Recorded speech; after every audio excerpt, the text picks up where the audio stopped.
During this conference and in other Sa recent komperensyang meetings, ito at sa iba pang mga pulong kamakailan, marami sa atin na nagtatanong, ano ang magagawa ko upang makatulong sa pagtatag ng simbahan ng Panginoon at makita ang tunay na paglago kung saan ako nakatira. Dito at sa lahat ng iba pang mahalagang gawain, ang pinakamahalagang gawain natin ay lagi ng sa sarili nating tahanan at pamilya. Sa mga pamilya na itatatag ang simbahan at nangyayaring tunay na paglago, inutusan tayong ituro sa ating mga anak ang mga alituntunin at doktrina ng Ebanghelyo. Kailangan natin silang tulungan magkaroon ng pananampalataya kay Hesukristo at handa sila mabinyagan kapag sila ay walang taong gulang na. Kailangan natin maging tapat sa ating sarili upang makita nila ang halimbawa ng ating pagmamahal sa Panginoon. Ipadanaraman nito sa ating mga anak ang galak sa pagsunod sa mga utos, kaligayahan sa pamilya at pasasalamat sa paglilingkod sa iba. Sa loob ng ating tahanan, dapat nating sundin ang hawarang ibinigay ni Nipay ng sabihin niya. Masigasig kaming gumagawa upang hikayatin ang ating mga anak at maniwala kay Kristo at makapagkasundo sa Diyos. Nangungusap tayo tungkol kay Kristo, nagagalak tayo kay Kristo, nangangaral tayo tungkol kay Kristo, nagpropesiya tayo tungkol kay Kristo at sumusulat tayo alinsunod sa ating mga propesya upang malaman ng ating mga anak kung kanino sila aasa para sa kapatawaran ng kanilang mga kasalanan. Masigasig tayong gumagawa upang maipahatid ang pagpapalang ito sa ating mga anak sa pamamagitan ng pagsimba nila, pagdaros ng family, sama-samang pagbabasa ng mga banal na kasulatan. Na mahal natin ang ating Ama sa langit, ang kanyang anak at ang kanilang simbahan.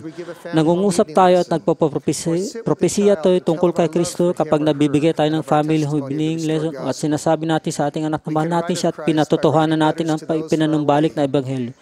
Makakasulat tayo tungkol kay Kristo sa pamamagitan ng pagliham sa mga nasa malayo.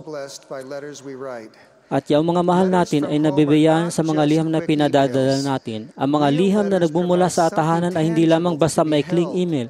Mga tunay na liham ay naglalaan ng isang bagay na mahawakan ng pag-iisipan at may tatangin.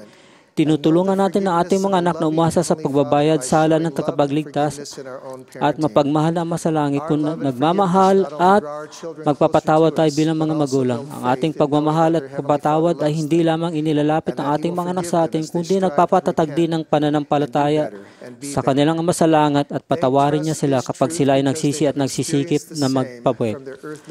Tiwala sila sa katotohanan ito dahil naranasan na nila ito mula sa kanilang mga magulang sa lupa. Bukod pa sa gawaing ito, sa sarili nating pamilya, itinuro ni Nipay na masigasig kaming gumawa upang hikayatin ang ating mga kapatid na maniwala kay Kristo at ng pagkasundo sa Diyos. Bilang mga miyembro, bawat isa sa atin ay may pagpapala at responsibilidad na ibahagi ang Ebanghelyo. Ang ilan sa mga nangangailangan ng Ebanghelyo sa kanilang buhay ay hindi pa miyembro ng simbahan. Ang ilan ay minsan na natin nakasama, ngunit kailangan madamang muli ang kagalakang nadama nila nung una nilang tanggapin ang Ebanghelyo sa kanilang buhay. Mahal ng Panginoon, kapwa ang taong hindi nagkaroon ng Ebanghelyo, gayon din ang taong nagbalik sa Kanya. Para sa Kanya at sa atin, hindi iyon mahalaga. Iisang gawain lang yan, ang kahalagahan ng mga kaluluwa, ang dakila sa ating Ama sa langit, sa Kanyang Ama, sa Kanyang anak at sa atin.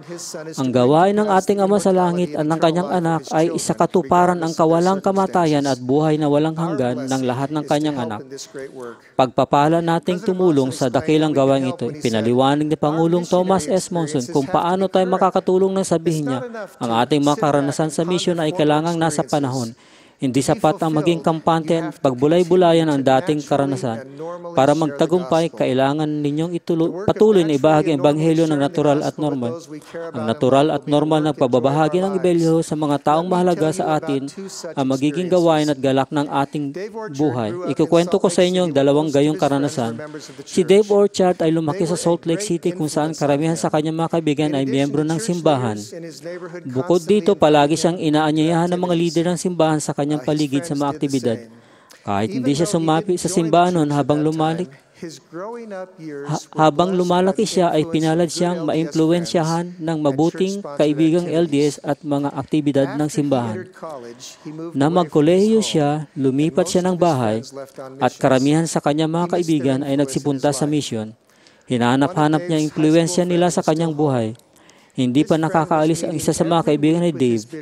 Kinakausap ng kaibigan niyang ito ang bishop niya linggo-linggo sa pagsisikap na iayos ang kanyang buhay at makapag-mission. Nagkasama sila ni Dave sa isang kwarto at tulad ng natural at normal na mangyayari, pinag-usapan nila kung bakit hindi pa siya nagmi-mission at bakit madalas sila mag-usap ng bishop. Ipinahayag ng kaibigan ang pasasalamat at paggalang nito sa kanyang bishop at ang pagkakataong magsisi at malikod. Pagkatapos ay niyaya siya ni Dave na sumama sa susunod na interview. Napakagandang paanyaya. Ngunit dahil magkaibigan sila at gayon ang sitwasyon, natural at normal lang iyon. Pumayag si Dave at hindi naglahon, ay kausap na niya mismo ang bishop. Humantong ito sa desisyon ni Dave na kausapin ng mga misyonaryo. Nagkaroon siya ng patutuo ng ebanghelyo ay totoo at itinakda ang petsa ng kanyang binyag. Si Dave ay bininyagan ng kanyang bishop. At isang taon kinasal sila ni Dave, sina Dave Orchard at Catherine Evans sa templo. Sila ay may 5 magagandang anak. Si Catherine ay bunso kong kapatid. Pasasalamatan ko magpakailanman ang butihing kaibigang ito na nagdala kay Dave sa simbahan sa tulong ng butihing bishop. Nang ikwinento ni Dave ang kanyang pagpapabinyag at magpatotoo tungkol sa mga kaganapang ito, nagtanong siya, kaya sulit ba ito? Lahat ba ng pagsisikap ng mga kaibigan at leader ng mga kabataan at bishop ko sa lahat na nagdaang taon ay sulit para mabinyagan ang isang bata lang? Habang nakaturo kay Catherine at sa kanyang 5 anak, sinabi niya, aba, kung dahil lang sa aking asawa at 5 anak, ang sagot ay oo. Tuwing ibinabahagi ang ebanghelyo, hindi ito dahil sa isang bata lamang. Tuwing nabibinyagan o nagbabalik ang isang tao sa Panginoon, isang pamilya na naliligtas. Nang lumaki na mga anak ni Dave at Catherine, tinanggap nilang lahat ang ebanghelyo. Nakapag-mission na ang isang anak nilang babae at 2 anak na lalaki at ang isa ay katatanggap pa lang ng kanyang tawag sa Alpine German-speaking mission. Ang 2 panganay ikinasal na sa templo at ang bunso ay high school na ngayon. At sa tapat ng lahat, sulit ba ito? Oo naman, sulit ito. Dumalo si Sister Eileen Wade sa Stake Conference na iyo kung saan ikwinento ni Dave Orchard ang kanyang pagpabinyag. Sa buong komperensya, ang tanging nasa isip niya ay ang sarili niyang pamilya at lalo ng kanyang kapatid na si Michelle na matagal nang lumayo sa simbahan. Diborsyada si Michelle at nagsisikap palaki ng 4 na anak. Naisip ni Eileen na padalan siya ng kopya ng aklat ni Elder M. Russell Ballard na Our Search for Happiness na may patotoo niya. Nang sumunod na linggo, sinabi ng isang kaibigan kay Eileen na nadama rin niya ang dapat niyang kontakin si Michelle. Sumulat din ng kaibigang ito kay Michelle at ibinahagi ang kanyang patotoo at pagmamahal. Hindi ba nakakaaliw na napakadalas kumilos ang Espiritu sa ilang tao para tulungan ibang nangangailangan? Lumipas ang panahon, tinawagan ni Michelle si Eileen at pinasalamatan ito. Natutukoy na raw niya ang espiritual na kahungkagan sa kanyang buhay. Sinabi sa kanya ni Eileen na ang kapayapaang hinahanap niya ay matatagpuan sa Ebanghelyo. Sinabi nito sa kanya na mahal siya nito at gusto siya nito maging masaya. Sinimulang baguhin ni Michelle ang kanyang buhay. Hindi naglaon na kilala niya isang mabait na lalaking aktibo sa simbahan. Nakasal sila at pag-aralan na buklod sila sa Ogden Temple. Kamakailan ay nabinyagan ng kanyang 24 anyos na anak na lalaki. Sa ibang mga kapamilya ni Michelle at sa lahat ng iba pang hindi pa nakakalam ng totoong inaanyahan ko kayo na pag-isipan kung totoo nga ang simbahan. Patulong sa inyong pamilya at mga kaibigan at misyonaryo. Kapag nalaman ninyo na ito ay totoo, at totoo nga ito, sumama kayo sa amin at sundan ang aming hakbang. Hindi pa naisusulat ang katapusan ng kwentong ito, ngunit napagpala ang mabait na babaeng ito at ang kanyang pamilya dahil kumilos ang mga nagmamahal sa kanya ayon sa paramdam at sa natural at normal na paraan ay binahagi ang kanilang patutuo at inanayahan siyang bumalik. Madalas kong maisip ang 2 karanasang ito. Tinulungan ng isang binata nagsisikap na ayusin ang sarili niyang buhay, ang isa pang binata naghahanap ng katotohanan.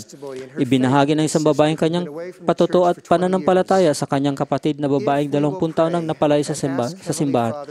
Kung magdarasal tayo at magtatanong sa Ama sa Langit kung sino ang matutulungan natin at mangangakong kumilos ayon sa mga paramdam niya sa atin para ipalam kung paano tayo makakatulong, sasagutin niya ang ating mga dalangin at magiging nagiging kasangkapan tayo sa kanyang mga kangay. Ang pagkilos dahil sa pagmamahal ayon sa mga paramdam ng Espiritu ay nagiging paraan. Nang marinig ninyo ang mga karanasang ito ng normal na pagbabahagi ng Ebanghelyo sa mga mahalaga sa inyo, marami sa inyo nakakaranas na ng dinanas ni Ellen White. Naisip ninyo isang taong dapat ninyong tulungan at anyayahan silang bumalik o ibahagi sa kanila inyong damdamin tungkol sa Ebanghelyo ni Jesucristo. Ang paanyaya ko ay kumilos kayo at huwag magpaliban sa paramdam na iyon. Kaisapin ang inyong kaibigan o pamilya. Gawin ito sa natural at normal na paraan. Ipaalam ang inyong pagmahal sa kanila at sa Panginoon. Ang aking payo ay katulad ng ibinigay ni Pangulong Manson ng maraming beses mula sa pulpitong ito. Huwag ipagpaliban ng paramdam. Kapag kumilos kayo ayon sa paramdam at ginawa ninyo ito na may pagmamahal, masdan ang paggamit ng ating Ama sa Langit sa inyong kahandaang kumilos upang maghatid ng himala sa inyong buhay at sa buhay ng taong mahalaga sa inyo. Mahal ko mga kapatid, maitatatag natin ang kanyang simbahan at makikita ang tunay na paglago kapag nagsikap kayong dalhin ang mga pagpapala ng Ebanghelyo sa ating pamilya. Ito ang gawain ng ating Ama sa Langit at ng kanyang Ama. Alam ko na sila ay buhay at sinasagot nilang ang mga dalangin. Kapag kumilos kayo ayon sa mga paramdam na iyon na nananalig sa kanyang kakayahang maghatid ng himala, magaganap ang mga himala at magbabago ang mga buhay. Sa pangalan ni Jesucristo. Amen.